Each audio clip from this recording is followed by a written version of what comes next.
indivisible, with liberty and justice for all.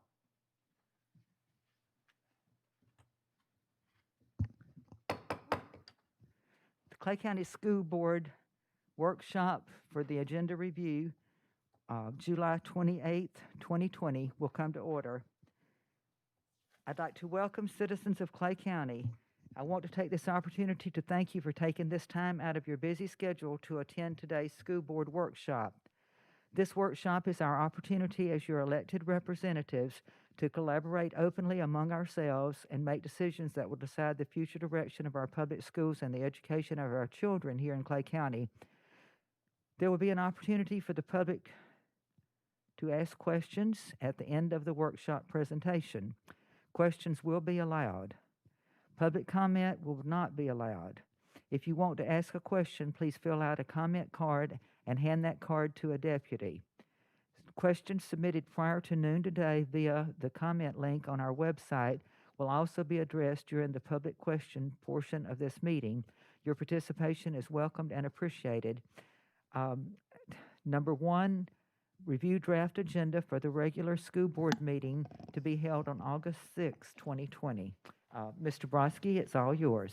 Mrs. Studdard, before we begin, Oh. can I ask a question? Yeah. And it's not about this meeting, it's our next meeting. I'm wondering, and I spoke with Mr. Bickner, and he said, we're going to hand out cards to the citizens that would like to speak. Right. Can you explain, like, what our plan is? Are we going to have an overflow room? Are we going to rotate people in and out? Or those people that aren't here quick enough to get the seats, are they just stuck waiting outside? Well, the whole object was to be able to allow anyone who wanted to speak. So since Mr. Bickner, he said we're still under phase 2, Right. so we can only have 50 allowed in the room. And normally with staff and the people that have to be here, usually that allows around 35 citizens. So the only thing that we could figure to do is if people come in and speak, then if they leave the room, then we will allow someone in to take their place. Mm-hmm. That way, everybody who wants to speak, they will have to fill out a card, and we will call for them as they come in. But I know it might make for a very lengthy meeting tonight, but this is the only way that I could figure to be able to allow every member of the public who wants to speak to us to have time to speak. Could we And do, so could we do some kind of overflow room to one of the other 2 rooms so they're not out in the, I'm just thinking, I've gotten calls Yeah. from people and If it starts they're worried about raining, yeah. standing 2 hours out in the sun. Oh, absolutely. Mhm. I hope they'll bring lawn chairs if they happen to be sitting Right. outside. Could we do maybe a lottery as to who comes in the room or something? Well, You I know think what it's going to be first come, Just first come, serve. first serve. Okay, Mr. Okay. Brodsky, did you want to say something about overflow rooms? Yeah, we'll organize an overflow That'd room. be I figure great. we can use Yeah. that hallway over Okay. there to kind of bring them in, so at least they're out of the elements. In the hallway, Yeah. right. And right. there'll be restrooms I over there. appreciate that, thank you. Okay. Yes, ma'am. Yeah, we had to think through it because I didn't feel it was fair for everyone not to have an opportunity to speak. So it may be for a long night. Hope y'all have some snacks down there. You can pass this way. No snacks. But we'll do it. Okay, Mr. Brodsky, if you'll continue with the draft agenda. All right, good afternoon, everybody. I hope everybody ate their Wheaties this morning for this one.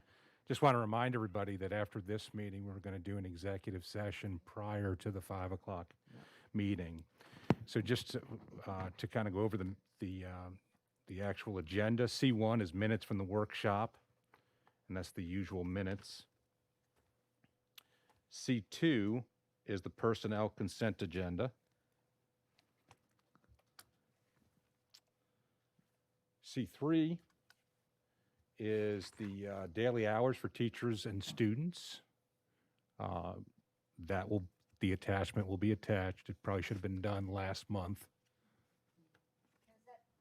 Excuse me, is that something that after the next meeting, when we address the calendar, will that have to be addressed at all with daily hours, or everything will be fine? Everything should be fine, Okay, but if not, we'll adjust. we'll see it again, right? yeah. Okay, thank you. So then that brings us to 4, which is the contract with Alonzo Sign Language Interpreting. it's basically the same hourly rate as previous years, and this is a renewal to what we typically do. Then when you go to C5, that's the pupil progression manual. There's a good revision page there listing all of the revisions from the special policies and procedures, the S&P manual, which is ESE services. And basically, the changes are related to reduction of restraint, reducing seclusion. It's pretty typical, pretty standard stuff that we do each and every year related to our plan. That brings us to 6, which is 7 Mind Sense, which is social emotional learning. This is a renewal. We've used this program before. It's paid for through mental health funds in order to put us in compliance with 70/30.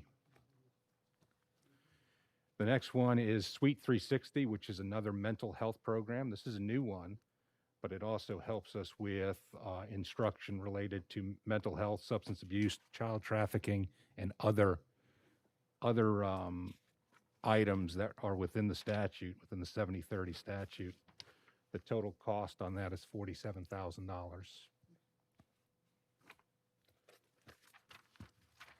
And that brings us on to 8, which is an allocation change. I want to bring this to the board's attention. One of the issues that I believe we need to prepare for is nursing when we come back to school. And so as a strategy, I'd like the board to approve at our next meeting 7 health assistants. They'd be stationed at the district office and would be distributed out to schools as needed. Right now, currently, we have 5 nursing positions open. We have seen nurses that have said they don't want to come back to school. And so that's happened. And so we need a plan to adjust for that. Part of that is the salary of nurses. Most people that go into school nursing because of the hours, the flexibility, being with their own children, all of those kinds of reasons. And so we looked at the fact that somebody has to have that kind of knowledge and be a part of how to handle this situation when we come back to school. The only other job title that we have relative to this is a health assistant, which is not an RN or an LPN, but a health assistant. They're trained in CPR, first aid, distribution of medication, all of those kinds of things. We also looked into our Maxim is our contracted company for nurses, and even the contracted companies have a low supply of them. So my understanding is that there's 4 that are in there, and we also have subclinic assistants, which is kind of like substitute nurses for the district that are district employed, and there's 8 of those. So what I'm trying to do is piece together a bunch of different things to provide the services that we'll need when we come back to school. So that's the allocation that's on there. Do we have a job description for health assistant Yes, already? yes, we do. Thank you. We had them years ago, and then they wound up being removed, and now they're coming back again. So that brings us up to 9, which is the NSF write-off folks. It looks like there's 4 on the list. And then 10 is deletion of certain items. 11 is the renewed bid for as a contract renewal for architectural and engineering. 12 is the change order to the fire alarm replacement at Wilkinson Elementary School. 13 is the change order for Doctors Inlet Elementary School cafeteria expansion.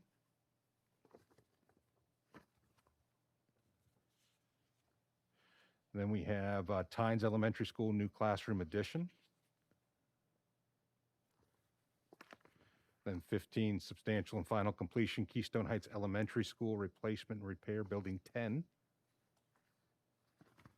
Then 16, the substantial and final completion, Lakeside Junior High parking lot renovation.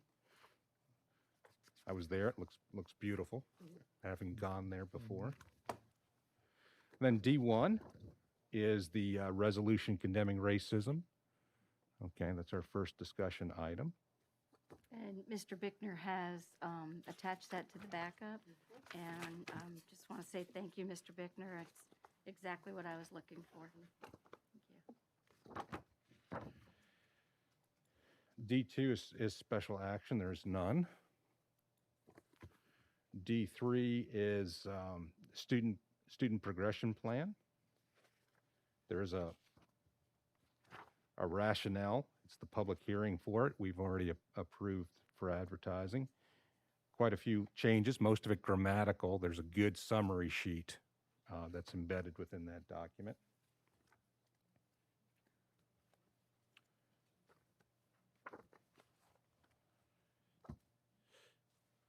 Okay, D4 is the public hearing to approve the student handbook and code of conduct.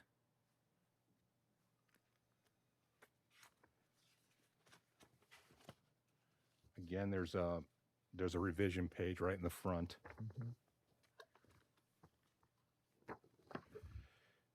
D5 is business affairs policies, which are the purchasing policy, the internal accounts, as well as the use of facilities.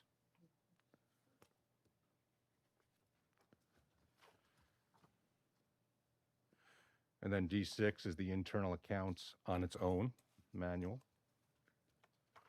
And then D7 is the use of facilities manual. So it didn't seem like much, but it's awfully thick book for if you're going by volume, it's got some serious volume to it. Okay. Now we're to questions from the audience. Were there any cards turned in? Not for this? Okay. Superintendent comments? I have none. Okay. School board comments? Okay. Then the agenda review meeting is adjourned. Now, the board will now go into executive session, and then we will meet over there. So y'all can stay in here. You've got your place. And then at 5:01, we will have the special meeting.